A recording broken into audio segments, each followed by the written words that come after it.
नमस्कार, मेरा नाम डॉक्टर अंशुमन कुमार है और मैं पटना के जयप्रभा मेदांता हॉस्पिटल के डायबिटीज़ एंड एंडोक्राइनोलॉजी डिपार्टमेंट में एज ए कंसल्टेंट अपनी सेवाएं दे रहा हूं। हम लोग आज बात करेंगे डायबिटीज़ रिलेटेड इन्वेस्टिगेशंस के बारे में, डायबिटीज़ में ब्लड टेस्ट्स और कुछ और तरह की जांचों के बारे में कि कैसे पेशेंट्स कुछ टेस्ट्स करा के डायबिटीज़ को कंट्रोल में रख सकते हैं और फ़ायदा उठा सकते हैं इन सारे टेस्ट्स का।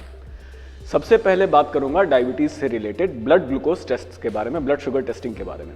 अगर किन्हीं को डायबिटीज़ पहली बार डायग्नोज करना है तो सवेरे सबसे पहले खाली पेट में एक ब्लड सैंपल दें, फिर 75 ग्राम ग्लूकोज का एक घोल पानी में मिला के पी जाएं, 2 घंटे बाद दूसरा ब्लड सैंपल दें, साथ में HbA1c कराएं।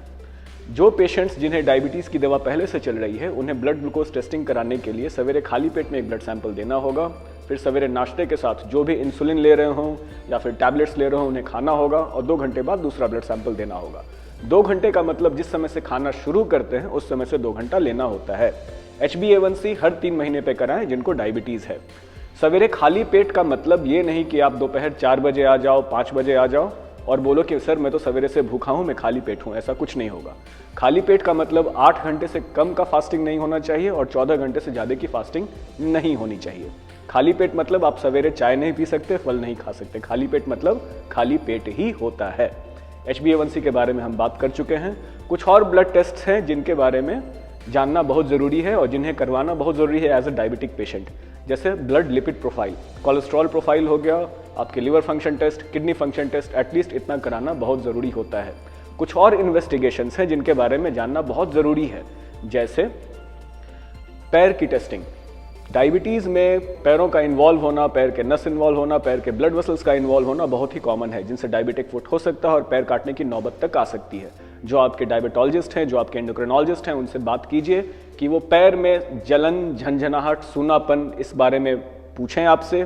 वो देखें कि पैर में vibration senses, temperature, touch, pain senses कैसे हैं, पैर में अल्सर है या नहीं, पैर का मसल वेस्टिंग हो रहा है या नहीं, इस बारे में ध्यान देने की बहुत ज़रूरत है।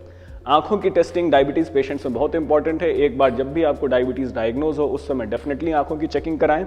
पावर चेकिंग आप लोग रेगुलर कराते हैं, कैटरैक्ट के लिए, मोतियाबिंद के लिए चेकअप आप रेगुलर कराते हैं, लेकिन फिर भी अपने डॉक्टर से मिलकर बात करें कि रेटिना की चेकिंग, रेटिना की इन्वेस्टिगेशंस जरूर करें।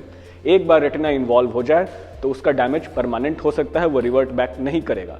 तो एटलीस्ट डायबिटीज़ पेशेंट साल में एक बार आंखों की चेकिंग कराएं और अगर कोई इन्वॉल्वमेंट होती है तो 6 मंथ्स या फिर अपने डॉक्टर से कंसल्टेशन पे कुछ खास इंटरवल पे आई की चेकअप जरूर कराएं।